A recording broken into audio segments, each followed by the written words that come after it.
السلام عليكم ورحمة الله وبركاته. maanta waxaa inoo wada filim Chinese kaasoo lagu magacaabo Autumn Fairy Tales. filimkan waxa uu ku bilaabanayaa wiil yar oo galaya xanaanada caruurta. waa uu socdaa asaga oo sariirta caruurta gacanta marinaya. waxaa soo dhacaya laba ID kalkaalisada ayaa soo galaysa waxayna arkaysaa labada calaamadood waxa ayna ku dhijinaysaa sariirta. isla wiilkan waxay ka saaraysaa qolka. sanad kadib waxaa baranaynaa in XI oo u dabaaldegaysa dhalashadeeda waxa ayna la kaftamaysaa walaalkeed Jan XI. waxa uu u soo iibiyay hadiyad laakiin ma uusan siin markii hore inkastoo ugu dambeyntii uu siiyay. markii ay furtay hadiyada waxa ay ka helaysaa 4 koob waxa ay u qaybinaysaa qoyska. ayadu waxa ay ka cabanaysaa koobkeeda oo fool xun waxa ayna ceyrsanaysaa walaalkeed Jan. aabahood waxa uu sheegayaa in ay wax kale ku ciyaarto. waxa ay fariisanaysaa piano-ga. Jan waa uu imaanaya waxa ay u tumayaan si qurux badan. waxa baranaynaa gabar la dhaho ay taasoo dhaqaysa saxamada hooyadeed mukhayadeeda. hooyadeed waa ay ku qaylinaysaa sababtoo ah aad ayay ugu dahday dhiqida. ay waxa ay u sheegaysaa hooyadeed in ay maanta tahay dhalashadeeda laakiin hooyadeed waxba ma ay awoodo oo waa faqiir. kaliya waxa ay haysataa baaquli baasta ah laakiin waa in ay siisaa macaamiisheeda. maalintii xigtay iskoolka waxa ay aragtay ay walaalkeed ka weyn oo u cagajuglaynaya iskuna dayaya in uu ka baado lacagteeda. iyadu waa ay soo dhex gashay waxa ayna siisay xoogaa lacaga waxa ayna u sheegtay inuu iskaga tago meesha. ay meeshii ay u mahadcelin lahayd waxa ay ku eedeysay in ay had iyo jeer ay isku daydo inay iska dhigto qof wanaagsan. Jan waxa uu u soo iibiyay alaab waxa uu siin doonaa ayada. waxa uu u sheegay in ay soo raacday intaa kadib baasakiiladoodii ayay dib ugu soo laabteen xaafadooda ayaga oo jidka soo maraya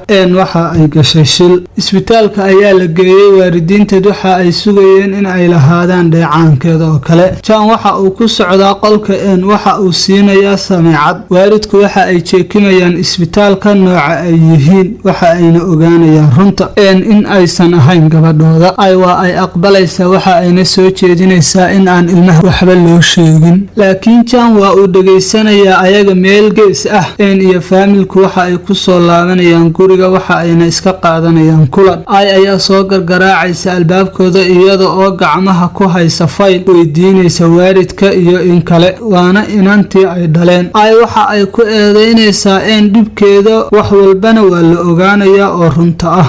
waxa ay ka soo cararaysaa guriga halka uu Jan uu ka soo daba cararayo waxa ayna fariisanayaan geed. waxa ay jeclaan lahayd in ay noqoto geed sababtoo ah geedka ma jiro qoys laga saarayo. Jan waxa uu sheegayaa in aysan macno lahayn in ay noqdaan walaalo isku dhiig ah iyo in kale. waxa uu isku dayayaa in uu ku qanciyo in uu dib ugu soo celiyo guriga.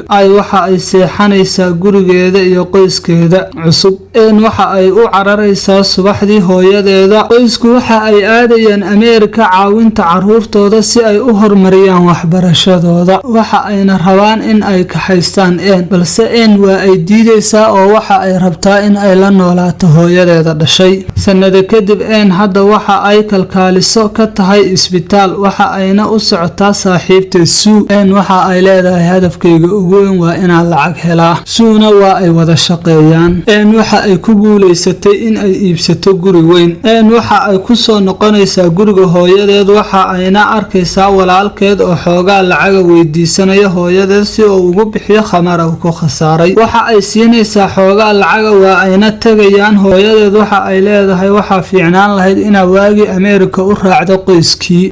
waxa ay leedahay hadda naga soo xir sheekadaas hooyo. Jan waxa uu dib ugu soo laabtay wadanka waxa uuna la kulmay saaxiibkiis hankaasoo ah ciyaartay taajira. habeenkii waxa ay aadayaan baar sidoo kale iyo saaxiibteed Sue waxa ay joogaan baarka. waxa kulmay iyo Han markii u horeysay. ugu dambeyntii waxa ay kala tuurtahaan waa ayna ka tagtay. Jan waxa uu weydiinayaa cidda ay tahay gabadha. Han waxa uu ugu jawaabayaa in ay tahay jacaylkiisa mustaqbalka.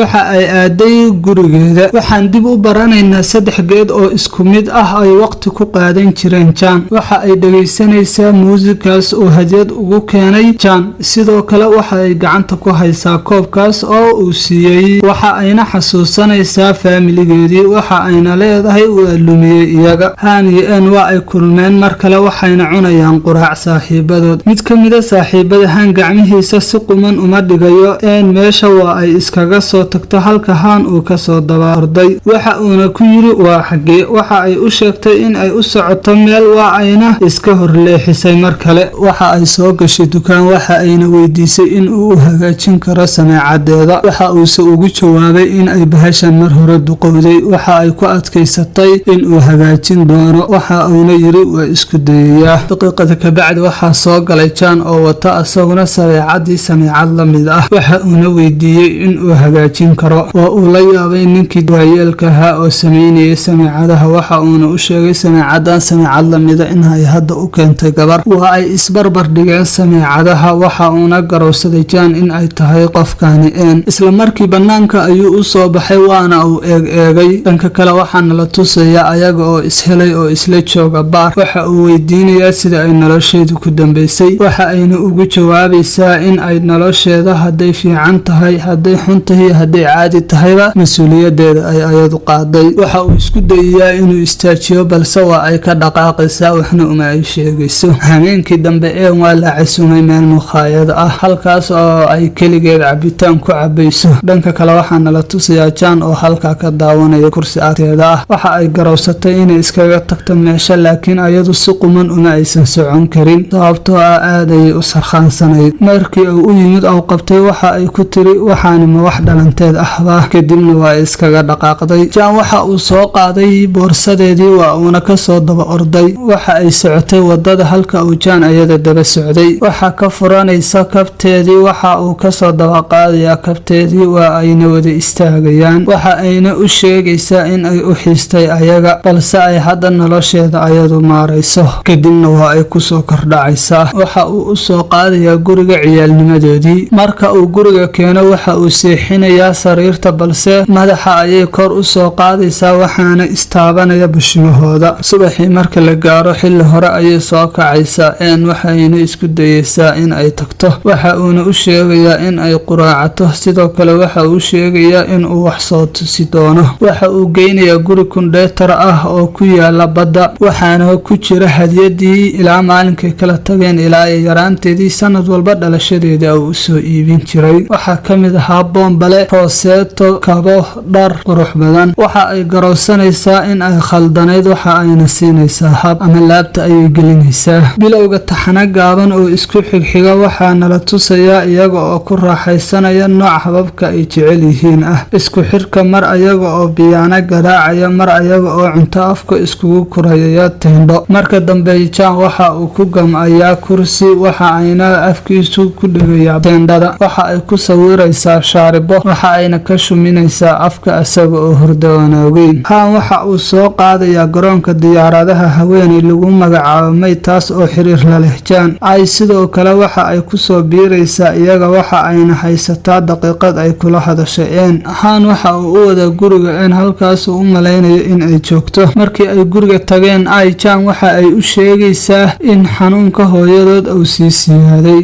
waxa uu casuumay waxa uuna ugu tagay goobta shaqada. waxa uuna u sheegay in ay tahay dhalashadiisa maanta. asaga waxa uu la jaasayaa ayada waa ay daawanaysaa ayaduna waa ay ka xumayd.